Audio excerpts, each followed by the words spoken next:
ایک روشن اور رنگین گاؤں میں ٹامی نام کا ایک چھوٹا سا کارٹون بچہ رہتا تھا۔ ٹامی بہت خوش مزاج اور تجسس بھرا بچہ تھا۔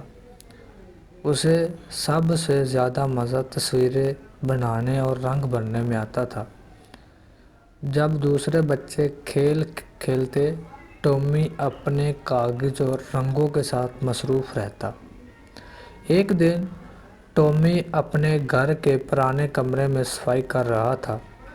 اچانک اس نے ایک پرانا چمکتا ہوا صندوق دیکھا جو پرانے کھلونوں کے پیچھے چھپا ہوا تھا۔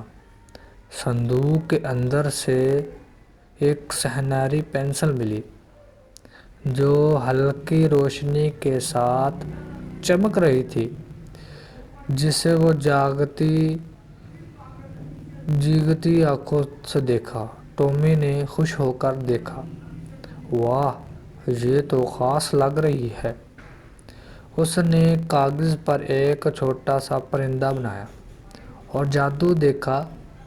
جیسے ہی اس نے پرندہ مکمل کیا، پرندہ کاغذ سے نکل کر اڑ گیا۔ ٹامی کی آنکھیں کھلی کی کھلی رہ گئیں۔ واہ، یہ تو جادوئی پنسل ہے۔ ٹامی نے تصویر بنانا شروع کر دی۔ اس نے ایک بڑا چاکلیٹ کیک بنایا جو فوراً سامنے آ گیا، پھر ایک سائیکل بنائی جو کمرے میں چلنے لگی۔ ٹامی خوش ہو کر جھومنے لگا۔ پھر اس نے سوچا، چلو کچھ اور بڑا بناتے ہیں۔ اس نے ایک بڑا سا ڈریگن بنایا۔ ڈریگن کاغذ سے باہر آ گیا۔ ڈریگن ڈرانے لگا اور گاؤں کے ارد گرد بھاگنے لگا۔ گاؤں والے چیخنے لگے، بچوں، سب لوگ ڈرو۔ ٹامی گھبرا گیا، یہ سب میری وجہ سے ہوا۔ اس وقت جادوئی پنسل سے ہلکی سی روشنی نکلی اور ایک آواز آئی، اگر تم نے مسئلہ بنایا ہے تو حل بھی تمہیں کرنا ہوگا، ٹامی۔ ٹامی نے ہمت کی اور کاغذ پر بنایا ایک دوست ڈریگن جو خوش مزاج اور دوستانہ تھا۔ ایک سبز جنگل بنایا جہاں ڈریگن جا سکتا تھا، اور ایک چمکتا ہوا سورج اور خوشگوار بادل بنایا۔